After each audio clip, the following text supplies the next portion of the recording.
Hello, I'm William Michael of the Classical Liberal Arts Academy, and a week or so ago I said that I was going to take some time before we get into the rush of the new academic year to walk through some videos that are available on YouTube which claim to explain or even define classical education so that we can analyze them a bit and understand what I have described as the fake classical education movement.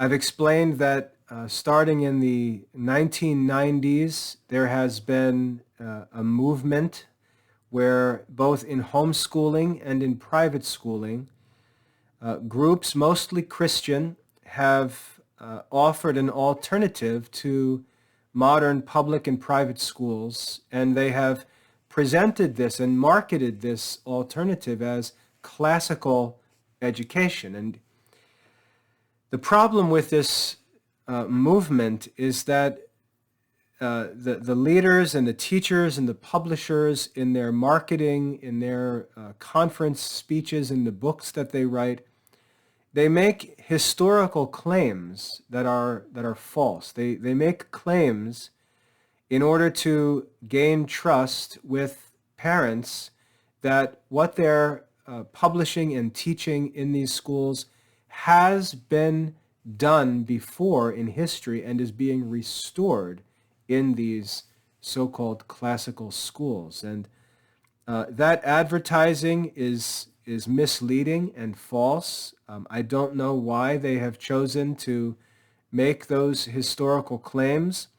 But as a Catholic classicist who has worked to research and restore true classical Catholic education, I've been working to try to help parents untangle these knots because this has produced so much confusion in modern education, and most parents who have had nothing but a modern education really don't have the means to discern what's wrong about these marketing videos and books and conference speeches and things like that, because they're just delivered with confidence, and the publishing goes on at breakneck pace, and it just looks like no one would ever be so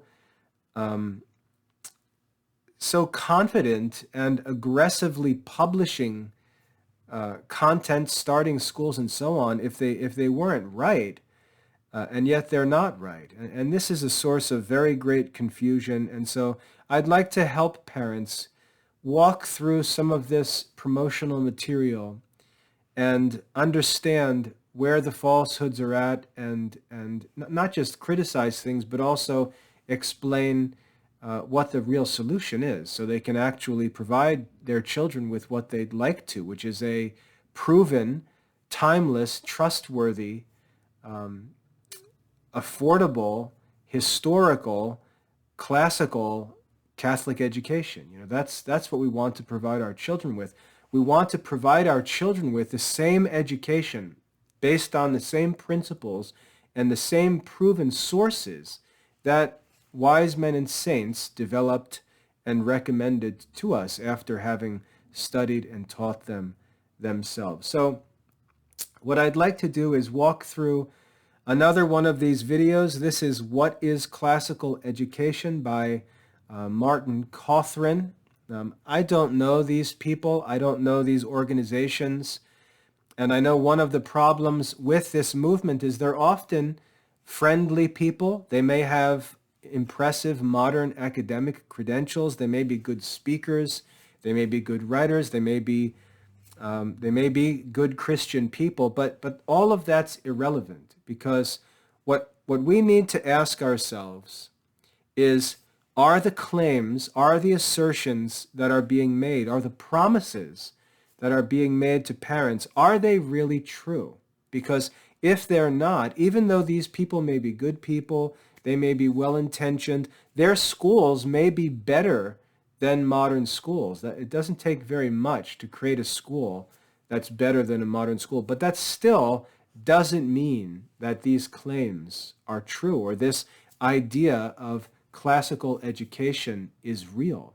And so as parents, we need to sort this out.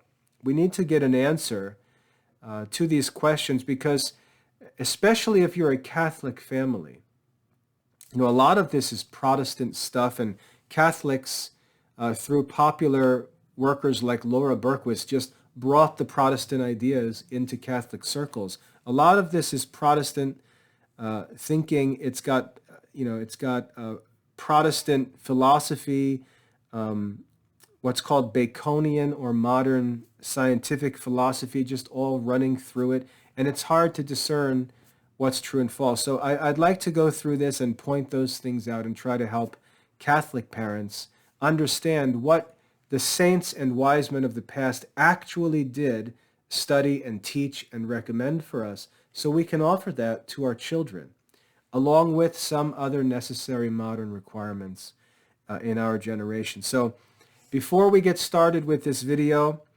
I haven't watched this video. I'm going to walk through it and comment as we go, but a few red flags for us to watch out for. These are some signs that I'd like to recommend to you to always keep an eye out for. Number one, we want to keep an eye out for the idea that grammar, logic, and rhetoric are stages of learning. I pointed that out in the first reaction video we published. Watch for a use of the words grammar, logic, and rhetoric as new names of elementary, middle, and high school. That's just completely false. It's based on a lecture that was given by a woman named Dorothy Sayers that has nothing to do with historic education. So watch out for the use of the names grammar, logic, and rhetoric. Watch out for historical claims that this or that was done in the past. Watch out for historical claims that come with no actual evidence. I mean, that should seem common sense for Christian parents, that if someone says, well, back in the old days, they used to blah, blah, blah. If there's no evidence provided for that, you should never accept some historical claim as an argument when the actual historical evidence is not provided. So watch out for historical claims that this or that was done in the past accompanied by no historical evidence. Never, ever accept historical references as a proof for anything. So watch out for that. Watch out for catchphrases and sound bites. These things are copied and pasted and parroted by people in the classical education movement, and they're usually phrases or words that are taken out of their original context, given new meaning, and introduced into this fake classical education movement. And they have an appearance of some historical significance, but they're no longer connected to the ideas that they were connected with in the past. And I explained one of these catchphrases is references to truth, goodness, and beauty. What is true, good, and beautiful? You'll see that phrase used again and again all through this fake classical education movement, and it's usually used as a way to promote something of a superior material culture in a private school than exists in the modern public schools, which are seen as lower class options. That's not what true, good, and beautiful refers to. So watch out for that phrase being misused. It's very common. Watch out for the great books. Watch out for talk about literature and the great books education. John Henry Newman, in his work on the idea of a university, talked about how in an age like this, these are his words, in an age like this where books abound, many mistake the love of reading for real study. Interest in literature, interest in reading, is not real study. That's not classical study. Classical study is concerned with learning the arts and sciences, systematic knowledge of established arts and sciences. That's what the classical liberal arts are. Real classical studies are systematic, formal studies of the arts and sciences, established in authoritative historical sources, written by the wisest and best men who ever lived. That's classical education. Any program that promotes what they call the study of the great books is just selling books. The great books curriculum is just the love of reading. It's just literature. It assumes a knowledge of classical studies that don't exist, and it's presented as what people used to do in the old days, like they used to sit around and read the great books. That's not true. That's not true. What titles are usually listed as great books, most of them weren't even permitted to be studied by the church in history when they were written. For example, the writings of Francis Bacon or others like him. Modern philosophers, anti-Christian philosophers, no one sat around reading those books in history. They weren't even permitted to be studied by the Christian laity. So watch out for talk about the great books. And the last thing I'm going to say, watch out for references to the Socratic method.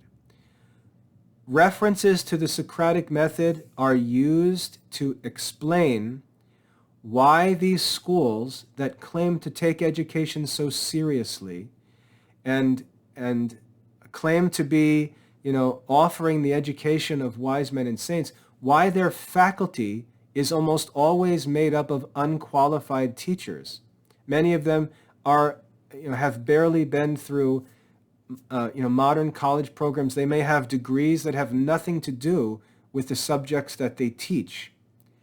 The Socratic method is used as an excuse to turn formal systematic instruction, which is what master teachers do, to turn it into simple modern lesson plan following and class supervision. There is a downplay, or I should say a de-emphasizing of the importance of expert instruction in this fake classical education movement. This is probably the most telling sign that this is a fake movement.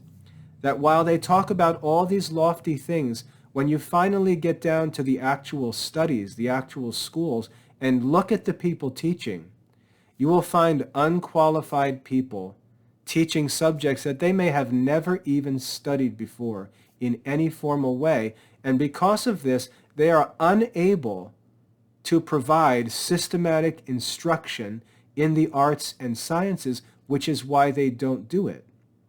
And in order to justify not providing this kind of instruction, which is how a master teacher teaches, they say that the Socratic method was the method used in schools in the past, where the teacher simply has discussions and asks questions of the students. That is a complete lie. The Socratic method was never a school teaching method, first of all. It was never a method employed in schools. We see the Socratic method used by Plato simply as a form for his philosophical teaching. He himself didn't teach that way. Aristotle didn't teach that way. None of the church fathers taught that way. None of the scholastic philosophers, St. Thomas Aquinas, didn't teach that way. We have St. Thomas Aquinas' lectures on the philosophical works. He taught through formal instruction because he is a master of the arts. So, de-emphasizing the need for formal instruction, or at least systematic studies and sources, and replacing that with some lazy, unqualified class discussions and calling that the Socratic method, rather than just an ordinary modern class discussion, is another red flag in the fake classical education movement. So you've got a handful of things to keep an eye out for. We'll go through this video together, and I'll pause it here and there to point some things out, okay? So let's watch this video, What is Classical Education by Martin Cothran, and I expect that we're going to see some examples of these red flags that I've spoken of, and I'll take care to stop and point them out and replay certain parts and allow you to hear and see what's actually going on. So let's go through this video together, and we'll stop it here and there for comments. So let's get started. We get the question a lot, what is classical education? Because there's a lot of people talking about that term, and sometimes the definitions seem to be a little bit different. You know, some people define it as All right, so before we even go any further, notice the backdrop, okay? In the background, we have this video recorded in front of a bookshelf, okay? And if you look at the books on this bookshelf, you'll see that this set of books, I don't know if you can see this, but down on the bottom, you'll see that this is a set of books that was published, I'm guessing it was back in the 70s or 80s. I know that because my wife's parents have a copy of this set of books. It was the Great Books series published by Encyclopedia Britannica. So this is no kind of classical library or academic library of any kind. This is a popular set of books sold by Encyclopedia Britannica and called the Great Book Series. And it's just I think it's 50-something volumes of all different books from history that are gathered together and called the Great Books program. And this is what I'm talking about when I said you're going to see this emphasis, not of the actual sources that teach the arts and sciences, not of the master texts, even though some of them might be included in this collection, but you're going to see an emphasis on literature, book sales, reading plans, great books, reading discussions, and things like that. This is based on a love of reading that is not real study. So if we were to just look, I don't know if you can see this in the video on your side, but if we were just to look through this list of topics, these are not the great authors. These are not the masters of classical education.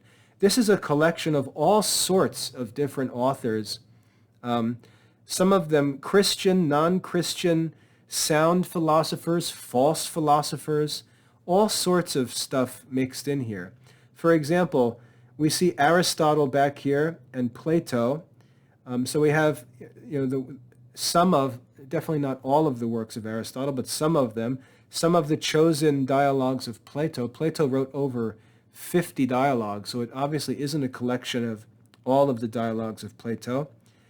So we've got some good philosophy in Aristotle, some flawed philosophy in Plato, and then we've got false philosophy. Like in this volume here, we have Epictetus and Marcus Aurelius, who are two Stoic philosophers who are helpful on moral philosophy. But then we have Lucretius, who's an Epicurean atheist philosopher who publishes, who writes absolute garbage, which wasn't even accepted in the ancient world. So we then have classical literature. We see Virgil here. We see Aeschylus, Sophocles, Euripides, and Aristophanes, who are Greek playwrights. We then see Herodotus and Thucydides, historians. There's a volume, I think, on Hippocrates. But then we get into medieval literature, and we've got Thomas Aquinas behind the speaker here. We see Dante and Chaucer. And it's worth noting that Geoffrey Chaucer retracted his works after he wrote them because they were considered immoral. We then have Machiavelli and Hobbes, who do not represent sound political philosophy. It goes through Montaigne. We see Galileo and the modern scientific revolution beginning. We have Francis Bacon, who is an anti-Catholic, anti-scholastic, modern philosopher who's called the modern the father of the scientific method. We then have Descartes, who denies Aristotelian philosophy. We then get into Newton, who represents the new natural philosophy, the mathematical natural philosophy, which is not even recognized anymore in modern sciences, but was used as a justification to reject Aristotle in the past and mock scholasticism. We then have John Locke, who's a modern Enlightenment thinker, who presented many of the philosophical ideas on which secular democracy is based, who would be considered a strong anti-Catholic. And this goes on. Adam Smith, the author of the work on The Wealth of Nations, which teaches about capitalism. This is not a collection of books that any classical wise man or saint would be reading. These are not the great books. Notice there's nothing by Cicero. I don't believe there's anything by Seneca. There's only a collection of some of the works of Aristotle, selected works of Plato, no church fathers, no medieval schoolmen other than Thomas Aquinas, and they probably just have the Summa here. But this is an example of what I'm talking about. This idea of the great books, this is not classical Catholic education. This is just gobbledygook, modern book publishing, a cool product that you can buy, and it looks impressive on a shelf, which is why it makes for a good backdrop, but this is not classical education. This is what I'm talking about when I say the misleading great books curriculum that's presented, and it's presented for one reason, and it's because it allows companies, it allows publishers to sell tons of books. So right off the bat, we have signs of this great book curriculum not only mentioned, but on display in a really cheesy set of books that no real scholar or no real student of the classical liberal arts or classical philosophy would ever be interested in. So keep an eye out again for this great books stuff. It's just good for book sales, and most of these programs are book retailers. So let's back up a bit. A little bit different. Some people define it as Dorothy Sayers' 3 stages of learning: the grammar stage, the logic stage, and the rhetoric stage. All right, so you see there he mentions, and he's aware of the definition of classical education as the 3 stages of learning, not the actual 7 classical liberal arts. So you see him refer to that as one idea of classical education, and he refers to the source of it, which is Dorothy Sayers. Some define classical education as Dorothy Sayers' 3 stages of learning: the grammar stage, the logic stage, and the rhetoric stage. Notice that's Dorothy Sayers' idea. That is not what was ever done in history. That's not what those words ever meant in history. And this author, this speaker here, he is aware that that idea of the 3 stages of learning came from Dorothy Sayers. Okay, so that's good to see that he's aware of that. And then there's other people who define it as the way you study history. You study it chronologically, and you study the Egyptians. So he says the other definition that people use, the other definition is that it's a way to study history, and that's just, that has nothing to even do with the subject. So this speaker is aware that there are different definitions of what it means to have a classical education. Now, if you're interested in the definition that I'm interested in the education that was actually studied and taught by wise men and saints throughout history. I don't care what anyone's definition is. We can all make up our own definitions. That's irrelevant. When I think about my own education, what I want to study, what I want my children to study, and what I want my students to study, I am interested in only one thing. I am interested in the classical studies that were actually enjoyed by wise men and saints in history. I want to imitate the saints. I want the education that they had. I don't care what anyone defines as classical education today. I want the education that they had. I don't want Dorothy Sayers' education. I don't want 3 stages of learning. I don't want some definition of how to study history. I don't care about what this phrase means. I want to know, what did the wise men and saints actually study and teach in history? That is the only definition that I will accept of classical with a reference to the past, Catholic with a reference to the doctors and saints of the church, and education, which has to do with a system of learning, a system of study. So he identifies 2 different definitions, but I don't care what those definitions are. What I want to know is, what did the saints and wise men actually study in the past? We're not interested in these cute different ideas about what classical education might be. So having identified these different ideas, let's see what he actually has to say about them, whether he embraces them or rejects them and establishes a better definition, hopefully. So let's take a look. And then there's other people who define it as the way you study history. You study it chronologically. And you study the Egyptians because they came first, and then you study the Greeks because they came next, and then you study the Romans, I really don't Middle Ages, know and so on. who he's talking about here. We have no problems with those ideas. Okay, so how can it be that we have no problem with those ideas? We're not the judges of what classical education is. We're not the judge of whether this or that is classical education. It's just historical fact. What did the wise men and saints actually study? There's no debating what classical education is. We don't care who has the most clever answer to this question, or who comes up with the best presentation. We're asking a very simple question, aren't we? We're asking, what did the wise men and saints study in the past? That's all that we want to know. What did they actually study? What did St. Thomas Aquinas study? He's the wisest of the doctors of the church. What did he study and teach? When St. Ignatius of Loyola launched the Jesuits and they started schools, and there were saints founding and teaching schools, what were they teaching the students? That's what we want to know. What we see the speaker do, though, and this is typical because this is business. And I don't mean to be critical. And again, I know some may say, oh, he's a good man, they're good Christian people. That's all irrelevant.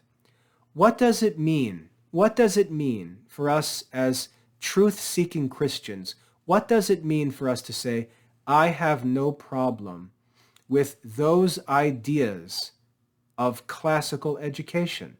That doesn't make any sense. It's not a matter of whether or not I accept an idea.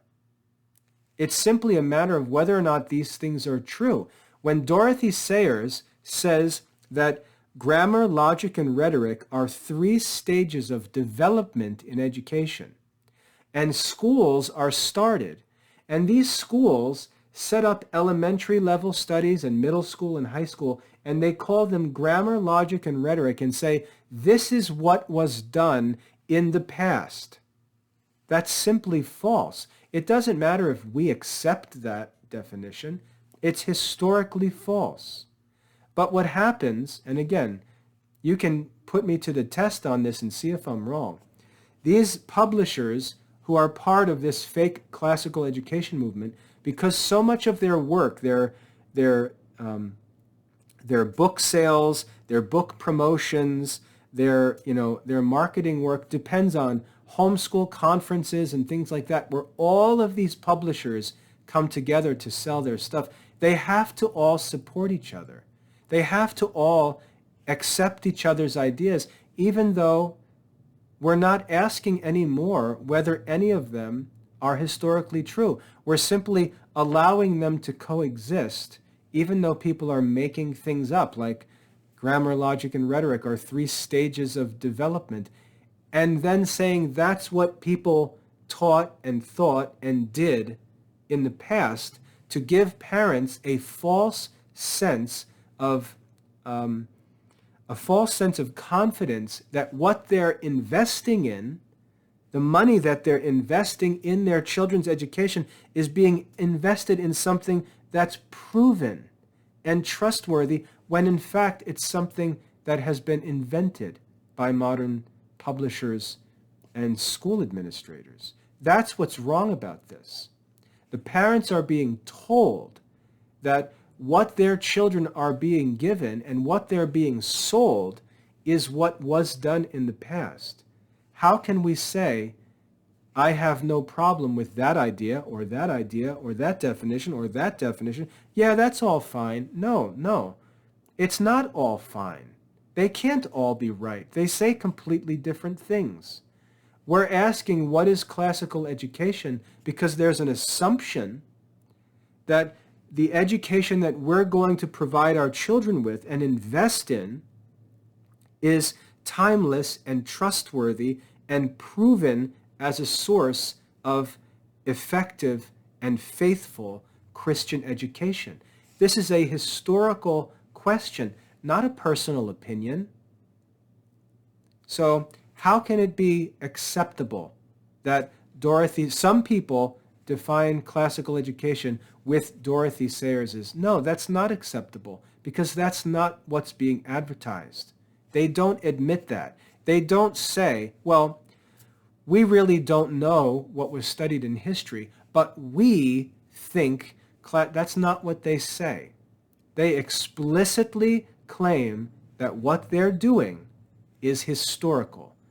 It's what was done in the past. And we'll see that because I'm sure he'll make those same claims in this video. So notice how they allow all of these different ideas and groups to coexist because they're just selling stuff together.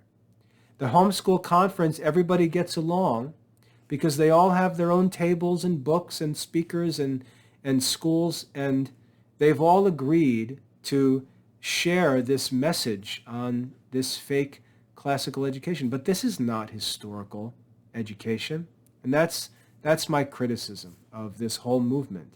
They claim to be selling parents something that is proven from the past and being restored, and they are not actually doing that.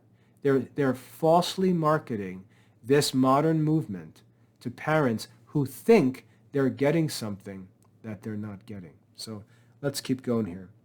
We think that classical education is a lot more than that. Let me just give you 2 different kinds of explanations of what classical education is. One from an individual perspective of what does it do for a student, and then the other from a cultural perspective. What is it that is the role of schools, okay? On an individual basis, if you went back and looked at the old classical education as it actually happened, because that... Okay, now notice right there, this is crystal clear. I'll play it again. He is making a claim that what he's about to describe was actually done by schools in the past. This is no longer a personal opinion. He is claiming that what he's about to describe is what was done, in fact, in the past in schools. I'll play that one more time because it's explicit. If you went back and looked at the old classical education as it actually happened, because that's what schools did, that's what all schools did. That's what schools did. That's what all schools did. These historical claims are explicit.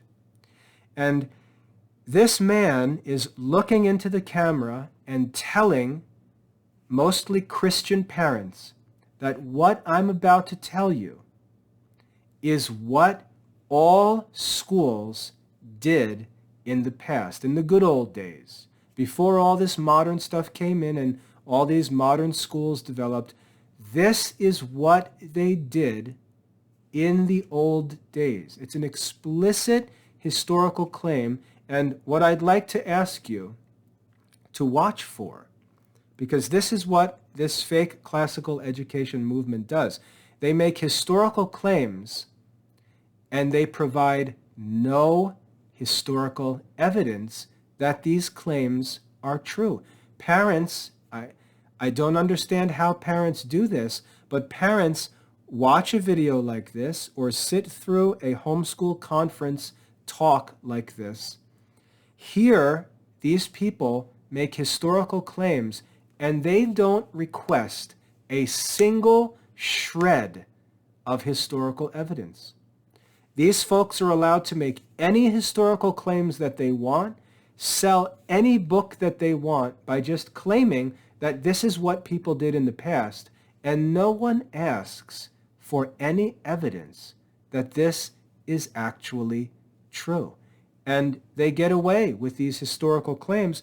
No one asks a question. No one requests any proof.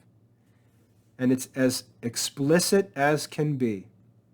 Individual basis, if you went back and looked at the old classical education as it actually happened, because that's what schools did, that's what all schools did, in classical education up until the early part of the 20th century, they were trying to form wise and virtuous students.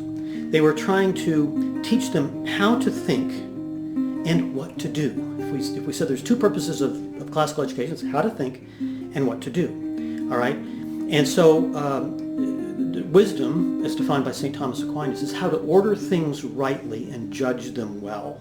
All right? Okay, so here we have a reference to St. Thomas Aquinas. Okay, now St. Thomas is quoted to make it appear that what's being said in this video is in fact in harmony with what, let's say, St. Thomas would have actually done, right? Why would we quote St. Thomas, especially a definition of wisdom? Why would we refer to St. Thomas Aquinas unless we were going to actually imitate the system of education that he himself studied and taught? This is where the catchphrases and the quotes taken out of context and used to promote something completely different is used. And what I'd like to have you pay attention to here is we're saying that back in the old days, all of the schools used to teach children to be good, to be wise and good. Well, what about the Epicurean schools? Did they teach children to be wise and good? What about the pagan schools?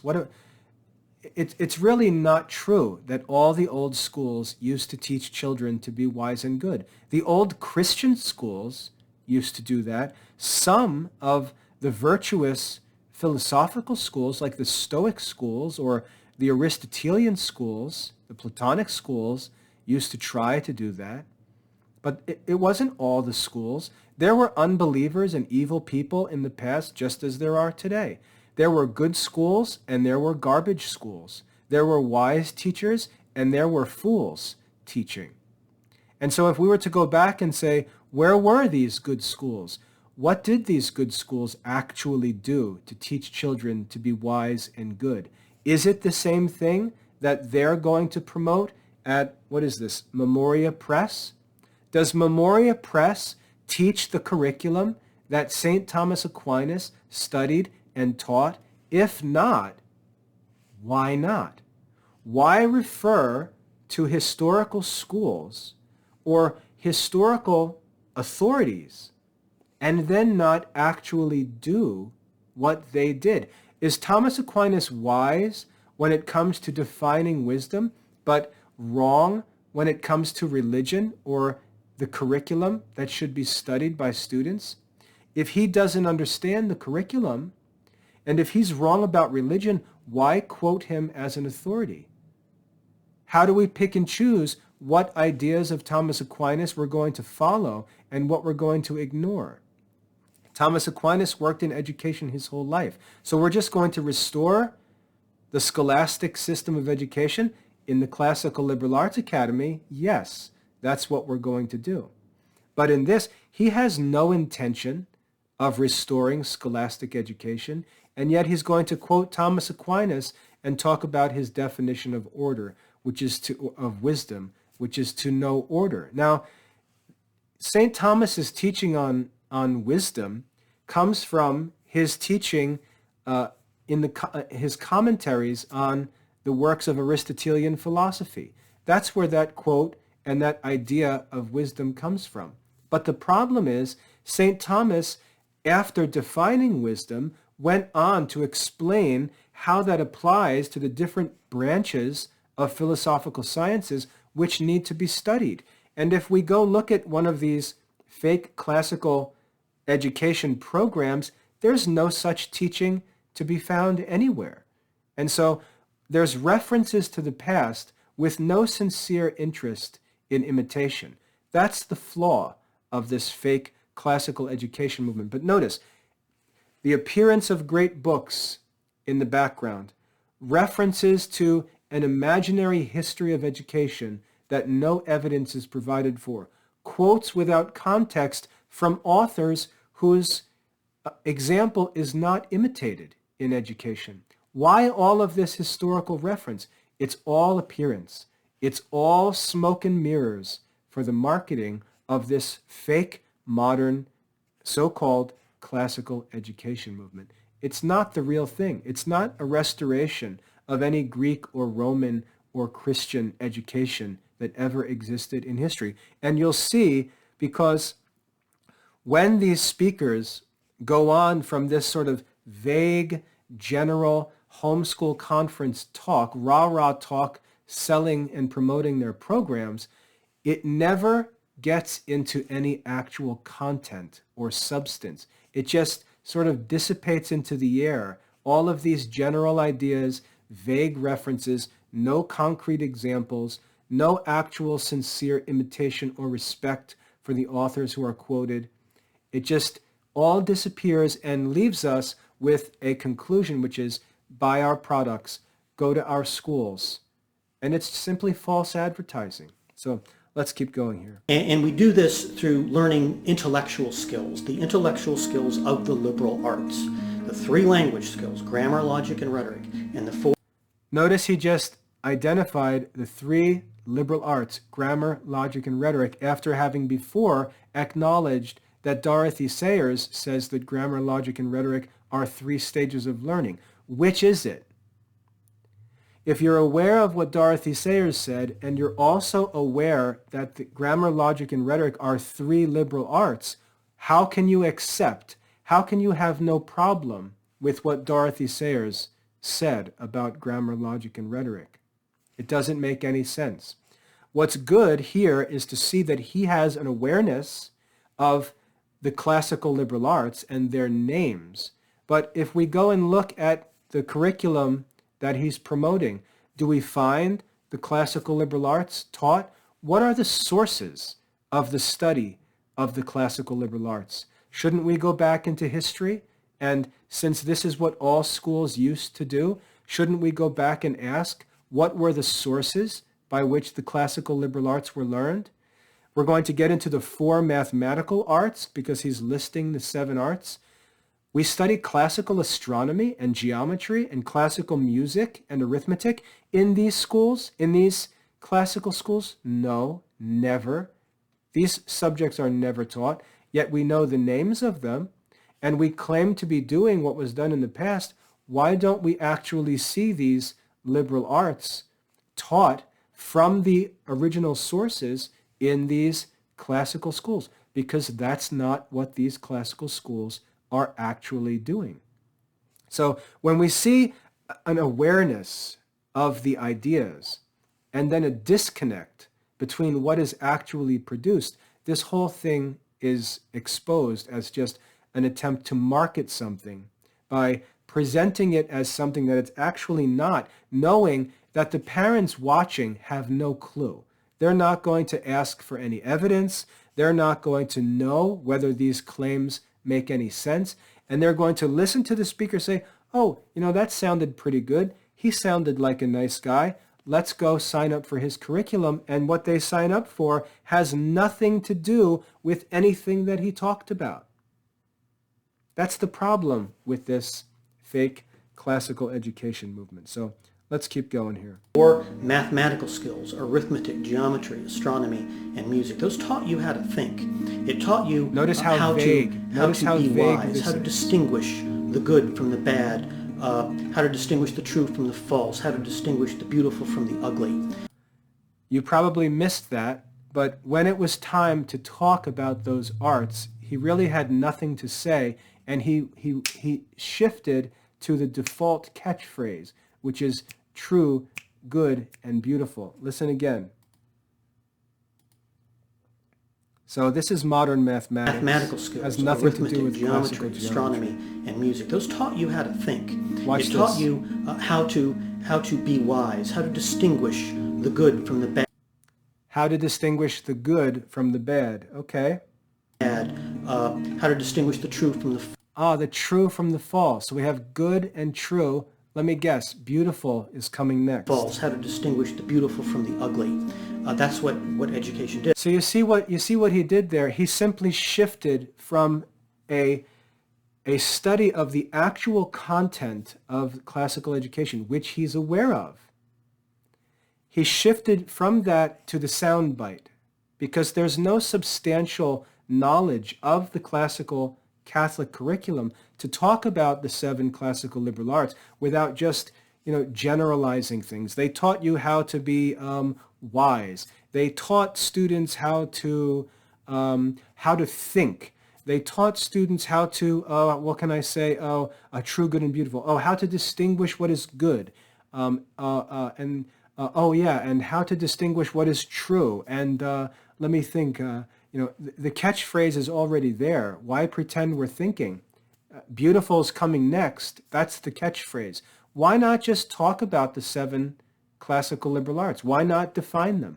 Why not explain the sources of them? Why not explain where we see them in the history of education? Why go to the catchphrase? Because it's all shallow and superficial, and there is no deeper substance to get into.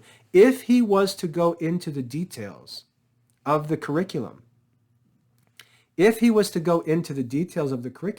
then his actual study program wouldn't make any sense, because that's not what it does. So if we keep things shallow and vague and just use all these generalized ideas about learning, becoming wise, being good, learning how to think, learning to argue what's true, all of this general stuff that no school would ever deny, it leaves us free to, in the end, sell whatever we want, because we haven't defined the actual subjects. We haven't talked about the actual sources by which and through which these subjects were studied. We haven't talked about any actual schools. We haven't named an actual school or an actual schoolmaster or program.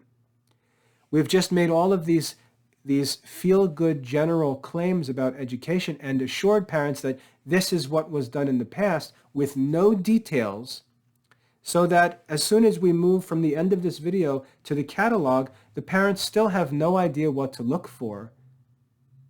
And they simply have this idea that, well, I guess this guy knows, so if he's selling this, it must be what they did in the past, because that's what he was talking about. And you see how it's so misleading. It's so misleading. He just simply shifted into catchphrase, advertising mode, and started talking about true, good, and beautiful, after naming but not explaining the 7 classical liberal arts. It makes no sense. And secondly, how to be virtuous. How do we do that? Well, we do it through, we now call it character education, but in the old days, the way they did character education was... Notice again, an explicit historical claim. In the old days, they did. Who in the world are we talking about? Who is they? Everyone in the past did this? There were no evil people or false teachers. Who were the sophists? Who was Aristotle fighting against? Who was Cicero fighting against? The virtuous pagans. Who are they constantly competing with? When we talk about the old days had the same problems the modern days have. What are we talking about?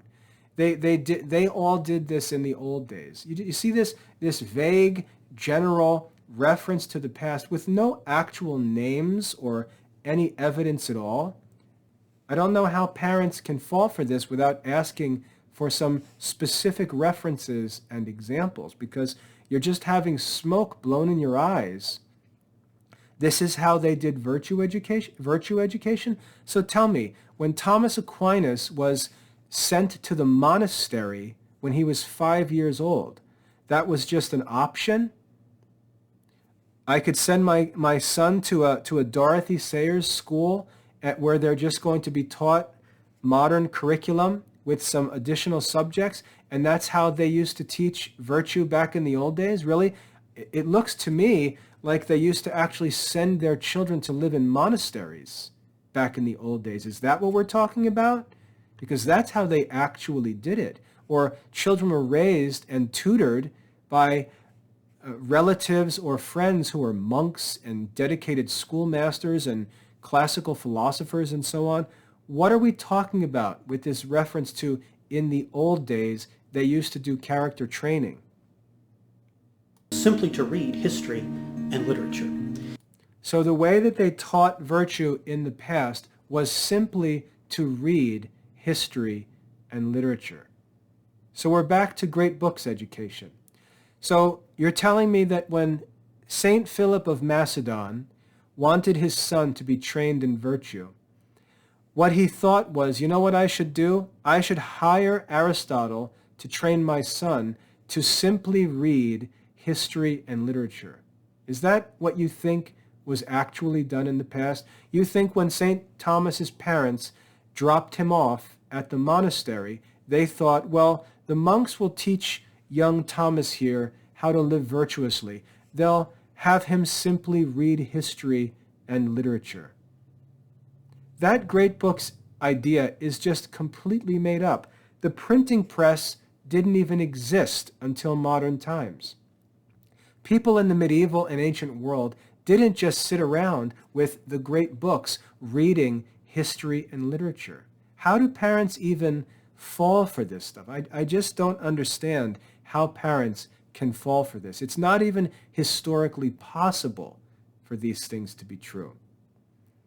They simply read books. That's how they trained their kids to be virtuous. They simply read books. If that's true, then why did Socrates warn about the danger of books? If they're actually the way to virtue education, and reading is just sort of this general good, and anyone who reads is developing. Don't we understand that there's different books? Don't we understand that there's true and false books? Don't we understand that Plato, for example, wouldn't even allow the writings of the ancient poets who are included in this great books series and in most great books catalogs to enter into his city in the Republic? All this is book marketing. It's marketing big boxes of books being sold to ignorant and trusting homeschool parents. Yeah, you know how they used to teach their kids virtue back in the old days? They used to just buy lots of books and let the kids read. That's how you learn virtue.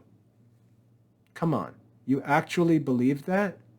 You think that's what Aristotle and Cicero and Seneca and St. Augustine and St. Thomas Aquinas, you actually believe that that's how they learned virtue, by simply reading history and literature? I don't know. In history, you would study the great deeds of men and women, and you would have good historical figures held up and exalted, and you would have bad historical figures put in a position where you knew that what they did was not right, and you learned to despise the actions that they might have done.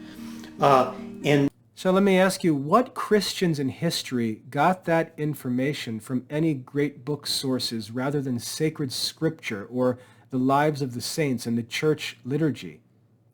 How many Christians in the past do you think, when they wanted to learn how to be virtuous, looked to classical literature or great books literature or read history and literature to learn how to be virtuous? That's not how we do it as Catholics. That's not how we do it. We read sacred scripture. We read the lives of the saints. And these are woven into the liturgical life of the Catholic faith. This isn't an academic exercise. We don't learn virtue by enrolling in a school or buying a set of books. The Catholic life, the sacramental life, the recitation of the Liturgy of the Hours, the study of the lives of the saints, the daily study of sacred scripture, that's where we learn virtue. We learn virtue by going to confession. We learn virtue by obeying God's commandments. We learn virtue by participating in the parish community as Catholic men and women. We don't learn virtue by sitting around reading books under a tree. That's not how we learn virtue. Besides, in order to become virtuous, we need grace. We need grace to actually become virtuous. There's no mention of sacramental life or religion. Really, all through history, religion wasn't central to how children were educated to be virtuous. It was just reading books. That's really how the saints learned to be virtuous, by reading books. Of course that's not true.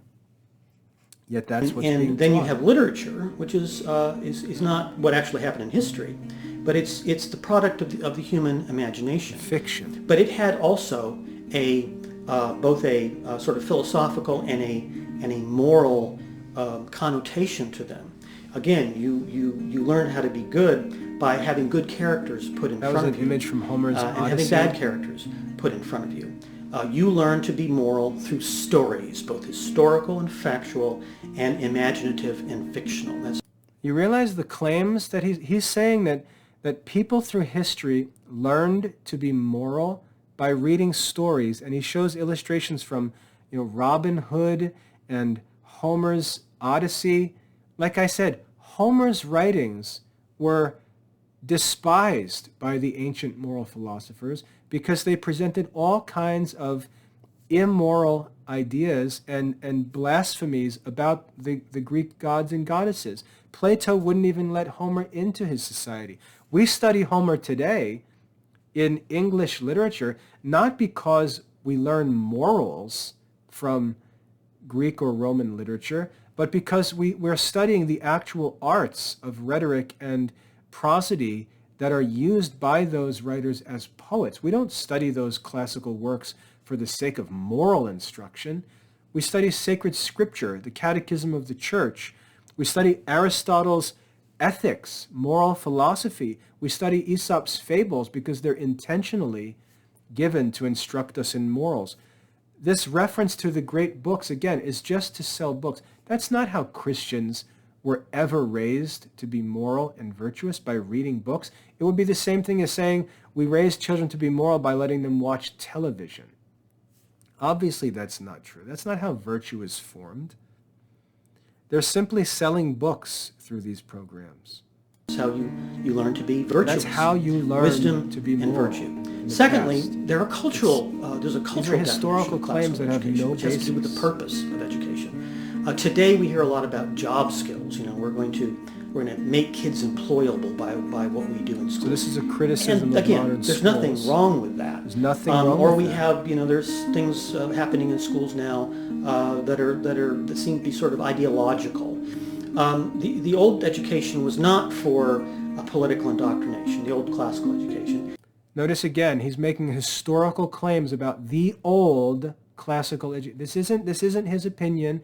He is asserting to parents that in the past, the old classical education was such and such. He says it wasn't interested in political indoctrination. The whole entire thing was interested in political indoctrination. Virgil's Aeneid was political propaganda. Classical education wasn't intended for political or job training? Of course it was. Of course it was. The difference is that some people's jobs are in politics, for example, or in the church. It absolutely is vocational training. True classical Catholic education is vocational training. The problem, and again, I don't know if this man is a Catholic.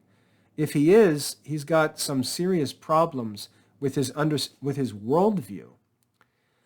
he seems to have an idea that secular occupations are the only option for career preparation because Protestantism destroyed the contemplative and religious vocations. Classical Catholic education and the classical liberal arts, the study of classical philosophy, they are absolutely sources of vocational preparation. The problem is if you're not living within a Catholic worldview, the vocations you're thinking about are just secular occupations. That's where this whole dilemma comes from. If you get yourself within Catholic thought, and say, does the classical Catholic education prepare me for my future vocation? Yes, explicitly, practically. It was intended to educate kings for the management of their kingdoms, and all nobles and all servants of government. It was political, because politics is an occupation. It was feudalistic society. It wasn't capitalistic society in modern times. Your political career was learned and trained and taught and prepared for through real classical Catholic education. That was where you were learning the wisdom that you would use in your actual profession. That's what it was for. So we see here how this really has nothing to do with any historical education. St. Thomas went to the monastery to receive a classical Catholic education because he was going to become a priest in the church. That was his profession. It was most certainly occupational preparation. The problem in a modern secular or Protestant worldview is that there is no religious life. And in a democratic society, you just gab about politics all the time. You're not sent to a school to be trained to fill a place in the government, as there was throughout history. So this false dilemma about modern secular education and classical education is just completely false and comes from a non-Catholic worldview. This is one of the reasons why there are no vocations in Catholic circles, because kids are being taught that you have to choose between an education that's accountable to the market and this other education, which we can just make up whatever we want and have kids sitting around reading books and saying, well, we're not worldly like those people. All they care about is their jobs or college admission or how they're going to use their education to make a living. That's what education's for. The problem is that their occupations are limited to secular money-making occupations and don't include political and religious vocations. Education should be accountable to real-life occupations. The problem is this worldview doesn't include those occupations. I don't know if I'm making that clear because I'm commenting on the spot here, but this worldview doesn't include occupations that are part of a true Catholic life. And so we have this false dilemma. Look at those secular people. Look at that worldly school over there. All the kids talking about college admission and jobs. They're talking about their successful alumni. Bah, we don't care about that. Now that we've made secular education to be the bad guy, we've identified this enemy. Now we're free to do anything we want with no accountability to anyone else and tell parents that they have to choose between preparing their kids for careers out there like the worldly bad people or coming with us and being the good people where there's no accountability outside of our own self-evaluation. And that's the craziness of modern homeschooling. That's the craziness of this fake classical education. If you as a parent are willing to get rid of all outside sources of accountability in education, then you can buy up your books and just have your kids sitting out in the backyard reading whatever literature books are sold in the box that comes to the door. because there's no accountability to real-world requirements. This false dilemma is coming from a non-Catholic mindset, because in the Catholic faith, classical Catholic education directly serves Catholic vocations. And we are accountable. We're accountable to raise children who go into the military and who go to college and who are admitted to good schools and who go on to have success and are guided by their education in real-world occupations, who go on to join religious communities and go on to Catholic seminaries and become priests, who go on and become politicians and work in government and law and medicine, the learned professions. Real classical Catholic education absolutely is preparing children for those careers. There's no false dilemma. But this just removes accountability and allows the schools to do whatever they do. It was not for giving you job skills, although it gave you job skills better than a narrow job skills program. It was about passing on our culture, the culture of the Christian West. Girls didn't even go to school. That's sort of the cultural definition of it. And you know, we look around today and we look at what a lot of schools do, and they don't seem to be passing down our culture anymore. In fact, in some places, it seems like they're trying to tear it down. What is our culture? What classical education is passing on this great heritage that has been bequeathed to us in the Western world, and to give it to our children once again. And of course, that involves a little bit of work on our part to learn it ourselves so that we can teach it to our children if we're homeschoolers, or even if we're teachers in a classical school. The whole classical schools movement is a movement that is trying to resurrect the old education. And so that's how we would define classical education. Okay, great. So there we have it. What he reveals there at the end is that this is all just secular. This is just secular worldview. What's bequeathed to us, he mentions, is not the Catholic faith, but simply some vague notion of Western civilization. And I'm glad that finally came out, because that's the uppity kind of cultural snobbery that enters into this idea of classical education, where we're no longer training people to go out into the world and make disciples, which is the Christian mission in the world. We're simply trying to preserve some kind of European, whatever that means, as if European society is some kind of, some kind of uniform system of ideas and culture. I mean, the whole continent was divided. You had Protestants and Catholics. You had the scientific revolution. You had wars throughout the entirety of European history. What is Western civilization? Is it Aristotelianism? Okay, well, that's scholastic philosophy. Is that what you're teaching? No, that's not what we're teaching. Okay, what is it? What is this actual Western civilization? This is not what we're interested in. We're not interested in some secular Western civilization, some Europeanism in modern society. We're interested in giving our children a classical Catholic education. This is a real historical education that existed in the past, on the ground, in real schools, using real books, with real teachers, all of whom are known to us today if we would do the research. These books still exist. These teachers are the saints of the church. They're not mysterious they people. We can name them. We know exactly what education was like in the past, and it was nothing like what's described in this video. It was formal, it was rigorous. Most kids didn't even go to school because the rigorous classical Catholic education was only intended for students who were going to serve God in religious life or in the priesthood, or serve society in government circles or in the learned professions. So there are all of the red flags present in this video. I hope that you can see them more clearly.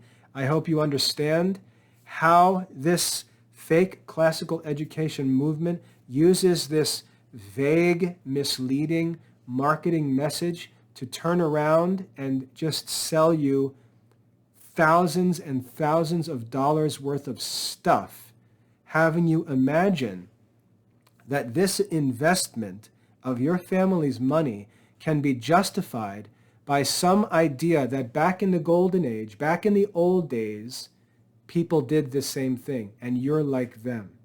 It's just a false, misleading advertising campaign. Good marketing, obviously. They're making tons of money. But if you're interested in giving your children a real classical Catholic education, giving your children the education of wise men and saints, this has nothing to do with that education. If you'd like to know what the actual education of wise men and saints consisted of and looks like, go to the Classical Liberal Arts Academy at classicalliberalarts.com, look at the curriculum page, download a free copy of the book Understanding Classical Catholic Education, because I won't give you historical assertions without evidence. I provide all the evidence, and in the curriculum that we actually teach in the academy, you have all of the studies, all of the ancient sources that were studied and taught by the wise men and saints through history. There's none of this vague marketing. It's the real thing. So I hope that's helpful. I have to run and wrap up this video. If you have any questions about these things, please get in touch. God bless.